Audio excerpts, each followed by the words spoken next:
एक बार की बात है, दशरथ जी ने देखा कि मैं बूढ़ा हो गया। श्रवण समीप भये सित केसा।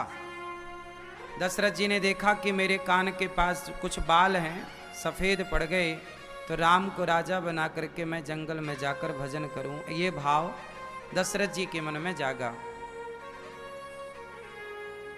बाल पक जाएं तो मन भी बना लो। बाल पक गए मतलब बुढ़ापे की एंट्री हो गई। बाल पक गए मतलब संदेश आ गया कि भाई अब भगवान में लग जाओ। दशरथ जी के बाल पक गए। उन्होंने कहा कि अब राम को राजा बना देना चाहिए। जब राम को राजा बनाने के विचार से दशरथ जी वशिष्ठ जी के पास गए कि हे गुरुदेव, राम को राजा बनाने का विचार है, बताओ कब राजा बनाऊं। तब कहा कि दशरथ जी कभी भी राजा बना दो। सुदिन सुमंगल तवहि जब राम होहि जुबराज।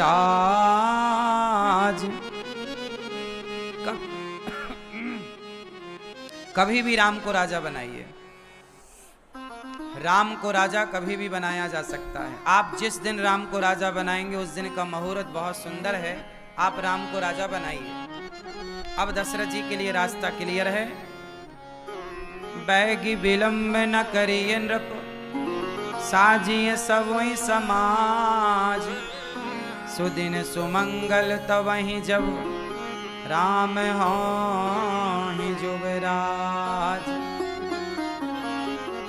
आप राम को राजा बनाओ। अब तो सारे नगर में शोर हो गया कि कल राम को राजा बनाएंगे। राम को राजा कब बनाएंगे? जोर से, कल। सारे नगर में हल्ला हो गया, कल राम राजा बनेंगे। दशरथ जी बोले कल बनाऊंगा, कल ही बना देता हूं, कल राम राजा बनेंगे, कल राम राजा बनेंगे। राम को राजा बनाने के लिए खूब तैयारियां, नगर घर घर दिया जलाए गए, घर घर दीपावली मनाई गई, घर घर त्योहार होगा, घर घर लड्डू बटे, घर घर लड्डू बने। अब तो खूब उत्सव चल रहा है, सारे नगर में हल्ला है, राम राजा बनेंगे, राम राजा बनेंगे। अच्छा, आप में से कितने लोग राम को राजा बना हुआ देखना चाहते हैं? अच्छा ये बताओ, राम जी का वनवास ना होता, वो सीधे राजा बन जाते, तो अच्छा था कि बुरा था? उत्तर, सीधा राम जी राजा बन जाते, वनवास ना जाते, तो अच्छा था कि बुरा? बोलो बोलो मेरी माँ, सही था कि गलत था?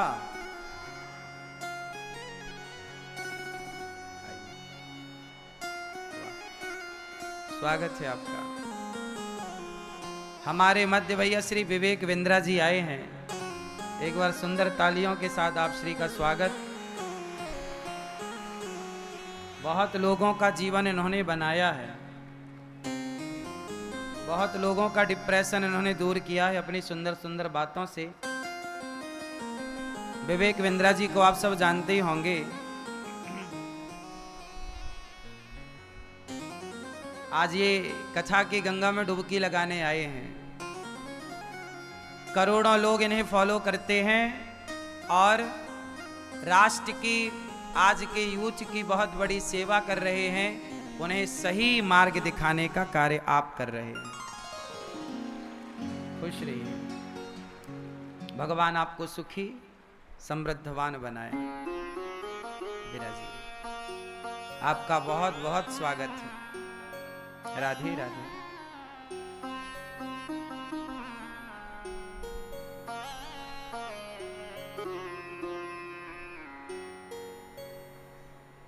इन्होंने बड़ा मुकाम हासिल किया, लेकिन ये बातें गीता की करते हैं, बातें पुराणों की और वेदों की करते हैं। सच्चा सनातनी वही है जो बड़ा तो बने पर अपने वेद पुराण की बातें समाज में जरूर रखे, अपने संस्कार अपनी संस्कृति को छोड़े ना। हम गीता पढ़कर भी बड़े बन सकते हैं, हम वेदों को पढ़कर भी बड़े बन सकते हैं, हम पुराणों के अर्थ को जानकर भी बड़े बन सकते हैं। और एक बात और बताऊं, हम वेदों को पढ़कर वैज्ञानिक भी बन सकते हैं, क्योंकि विज्ञान का पर्याय वेद है। वेद ही विज्ञान है। जितना साइंस वेदों में भरा पड़ा, शास्त्रों में पुराणों में भरा पड़ा है, उतना विज्ञान तो आज वैज्ञानिकों के पास भी अभी इतनी टेक्नोलॉजी नहीं है। तो आप सुंदर सी चर्चा सुने। राम का वनवास ना होता, डायरेक्ट राम जी राजा बन जाते। कितने लोग इस बात से सहमत हैं कि राम को वनवास ना होता, सीधा राजा बन जाते? सीधा राजा बन जाते राम तो अच्छा था या बुरा था? क्या बुरा था? इसका मतलब केवल कैकेयी नहीं चाहती थी कि राम वनवास जाएं, आप लोग भी तो चाह रहे हैं। अच्छा चलो बताओ, राम जी के वनवास जाने से किस किस का फायदा हुआ? बोलो। राम के वनवास जाने से किस किस का फायदा हुआ? किस किस का फायदा हुआ, नाम बताओ। सबसे बड़ा फायदा किसका हुआ? हाँ, राम जी के वनवास जाने से सबसे बड़ा फायदा हुआ किन किन का? उनके नाम सुनो। राम जी के वनवास जाने से निषाद राज का फायदा हुआ, केवट का फायदा हुआ, माता शबरी का फायदा हुआ। माता शबरी कभी अयोध्या नहीं आ सकती थी, इसलिए माता शबरी नहीं आ सकती थी तो राम बोले, माँ आप नहीं आ सकती हो, मैं तो आ सकता हूँ। तो माता शबरी पर करुणा बरसाने प्रभु अयोध्या छोड़कर चले। ना जाते वनवास तो शबरी पर कृपा कौन करता? फिर राम की इतनी महिमा कैसे होती? राम बड़े बने हैं तो जानते हो कैसे? जो छोटों को, वंचितों को गले लगाता है वही बड़ा कहलाता है। राम ने सबको गले लगाया, निषाद को गले, केवट को गले, माता शबरी को गले से लगाया। जिनको समाज अछूत कहा करती थी उस जमाने में, उनको गले लगाकर राम ने समाज की मानसिकता बदलने का कार्य किया कि भाई जब ईश्वर अछूत नहीं समझ रहा है किसी को, तो हम और आप कौन होते हैं किसी को अछूत कहने वाले और समझने वाले? राम कैसे हैं? सबको गले लगाते हैं। क्या आप सबको गले लगाते हैं? आज लोग राम की पूजा तो खूब करते हैं, पर राम के आदर्शों पर चलते नहीं, वचनों पर चलते नहीं। आज राम के जयकार लगाने वाले, जय श्री राम कहने वाले लाखों करोड़ों हैं, पर राम के पद चिन्हों पर चलने वाले बहुत कम हैं। अच्छा एक बात बताओ, राम राम जपने से काम होगा या राम के रास्ते पर चलने से काम होगा? जोर से। राम राम जपना और राम के रास्ते पर चलना, ये दोनों बातें एक हैं कि अलग अलग हैं? जोर से। और आप कौन से राह पर हो? राम राम जपने के राह पर हो या राम के रास्ते पर चलने के राह पर हो? राम राम जपने से शायद कल्याण ना हो, पर राम के बताए रास्ते पर चलने से जरूर कल्याण होगा। राम के चले राह पर चलने से निश्चित कल्याण होगा। अब देखो, एक बेटा है, वो अपने बाप का नाम जप रहा है, पिता पिता पिता पिता पिता पिता पिता। और तभी बाप बोले, बेटा जरा गिलास भर पानी लाओ। तो बोले, नहीं मैं पानी नहीं लाऊंगा, पर तुम्हारा नाम जप रहा हूं, पिता पिता पिता पिता पिता। तो बताओ, पिता का नाम जपने वाला बेटा चाहिए या पिता की आज्ञा का पालन करने वाला बेटा चाहिए? माँ माँ माँ माँ माँ माँ का नाम जपने वाला बेटा चाहिए या माँ की आज्ञा का पालन करने वाला बेटा चाहिए? फिर ये समाज क्यों भटक गया? आज लोग राम राम जपते हैं। हम ये नहीं कहते कि राम राम मत जपो, जपो कलयुग केवल नाम आधारा, सुमरि सुमरि नर उतरहि पारा। कलयुग में नाम का आश्रय लेना अच्छी बात है, लेकिन नाम का आश्रय वो लोग लें जो राम के रास्ते पर नहीं चल सकते। जो राम के राह पर चल सकते हैं वो राम के राह पर चल कर के दिखाएं। वो नाम का आश्रय ना लें, वो राम के राह पर चलकर दिखाएं। नाम तो जपें, बुराई नहीं है, लेकिन नाम केवल वो लोग जपें जो नहीं चल सकते राम की राह पर। बूढ़े हैं, बिस्तर पर लेटा है, अब वो तो राम की राह पर नहीं चल सकता, अब वो तो राम राम ही जपेगा ना बिस्तर पर लेटा लेटा। बूढ़ा है, अपाहिज है, अंधा है, लंगड़ा है, बहरा है, तो वो राम राम जपे। लेकिन आप लोग हैं, स्वस्थ हैं, जवान हैं, अच्छे राह पर चल सकते हैं, क्यों ना? अच्छा, राम किस राह पर चले? उत्तर दो। राम धर्म के राह पर चले या अधर्म की राह पर? जोर से। अधर्म की। राम किस राह पर चले? धर्म की। और रावण किस राह पर चला? रावण अधर्म की राह पर चला, राम धर्म की राह पर चले। इसलिए राम धर्म की राह पर चले तो हम राम के भक्त तब कहलाएंगे जब हम भी धर्म की राह पर चलेंगे। अब आप कहो कि मैं राम का भक्त हूं और चलो अधर्म के मार्ग पर, तो कैसे आप भक्त हो सकते हैं? बताओ, अधर्म के मार्ग पर चलने वाला राम का भक्त हो सकता है? झूठ बोलने वाला राम का भक्त हो सकता है? मांस खाने वाला, शराब पीने वाला, क्या राम शराब पीते थे? उत्तर। क्या राम मांस खाते थे? नहीं, कंद मूल फल खाते थे, शबरी के जूठे बेर खाते थे। राम जब मांस नहीं खाते, राम जब शराब नहीं पीते, तो आप लोग मांस और शराब का सेवन क्यों करते हैं? जो करते हैं हम उन्हें कह रहे हैं। और फिर आप कहें जी मैं राम का भक्त हूं। नहीं हो सकता साहब, नहीं हो सकता। मुंह फुलाना और ठहाका लगाना, ये दोनों काम एक साथ नहीं हो सकते। मुंह फुलाओ, मैया, ठहाका लगाओ जरा, क्या मुंह फुलाना और ठहाका लगाना दोनों एक साथ हो सकता है? आप सोचो कि मैं शराब भी पीता रहूं, मांस भी खाता रहूं, झूठ भी बोलता रहूं और मेरे माथे पे भक्त होने का ठप्पा लग जाए, राम का भक्त होने का ठप्पा लग जाए।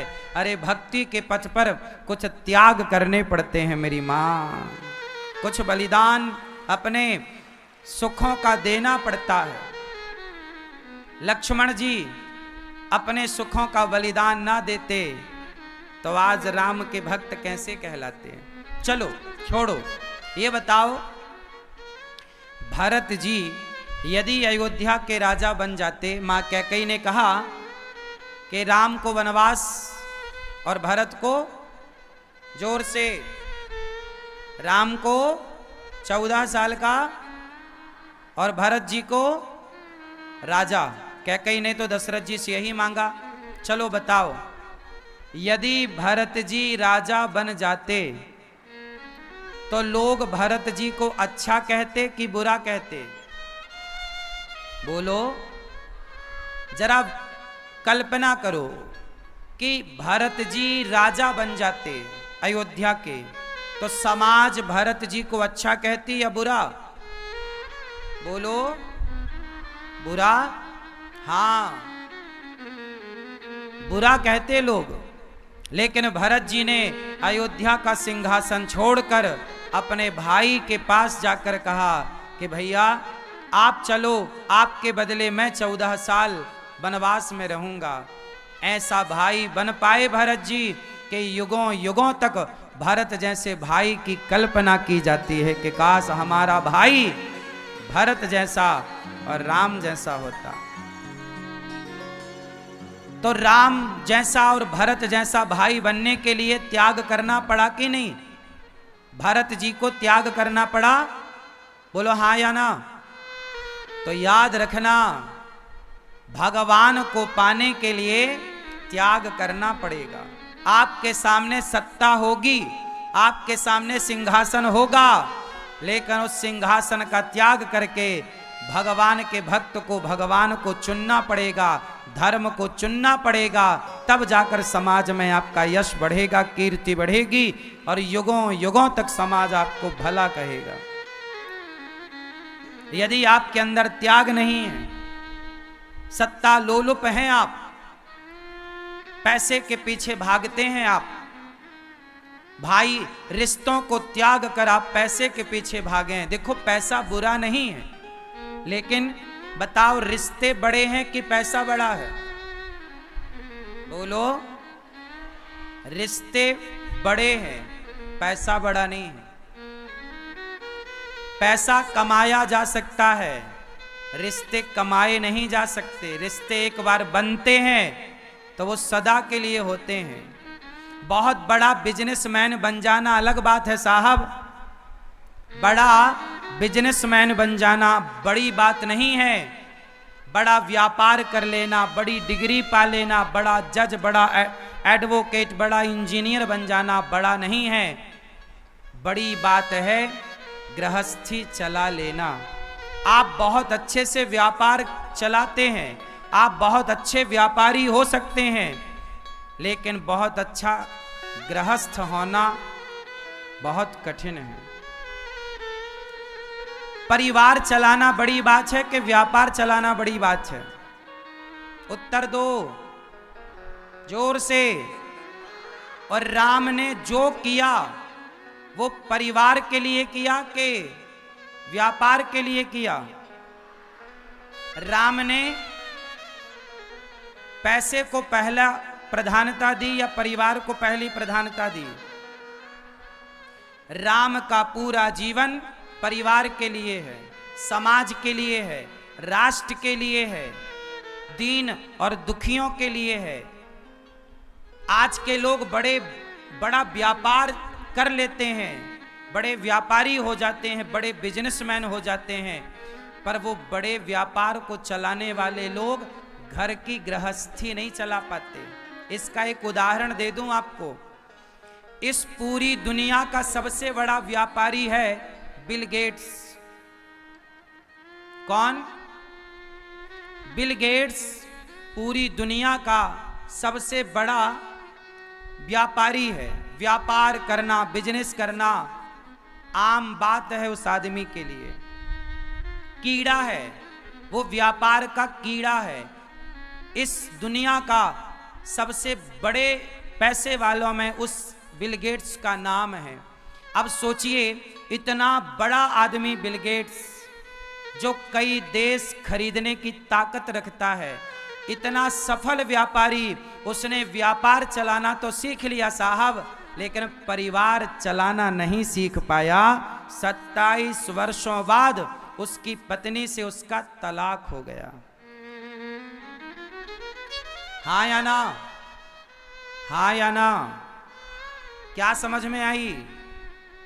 व्यापार कर लेना अलग है और परिवार चलाना अलग है। सफल कौन? जो व्यापार सफलता से चला ले वो, या परिवार सफलता से चला ले वो? आप किसे सफल मानते हैं? जोर से। तो राम क्या चलाते हैं? परिवार। परिवार माँ ने कहा वनवास जाना है, एक बार नहीं सोचा राम ने कि क्यों जाऊं। माँ से एक सवाल नहीं किया, कहा जाना है, चले गए। भाई के लिए सत्ता छोड़नी है, छोड़ दिया। रावण पत्नी को लेकर गया, रावण जैसे राजा से लड़ गए राम। बंदर भालुओं की एक सेना तैयार कर ली, रावण से लड़ गए पत्नी के लिए। और राम जब राजा बने तो परिवार से ऊपर प्रजा को रखा। अभी मैं आपको बताऊंगा कि राम ने माता सीता को वनवास क्यों भेजा था। क्योंकि जब राम ने सीता मां को वनवास भेजा, जब माता सीता गर्भवती थी, जब राम ने सीता मां को वनवास भेजा, उस समय राम सिर्फ पति नहीं थे सीता माता के, उस समय राम राजा थे। याद रखिएगा, सबसे ऊपर परिवार होता है, लेकिन जब आप राजगद्दी पर बैठते हैं तो परिवार से ऊपर प्रजा हो जाती है। परिवार से ऊपर कौन? जोर से। प्रजा। और जब राम ने सीता मां को वनवास भेजा तो राम ने नहीं भेजा, प्रजा ने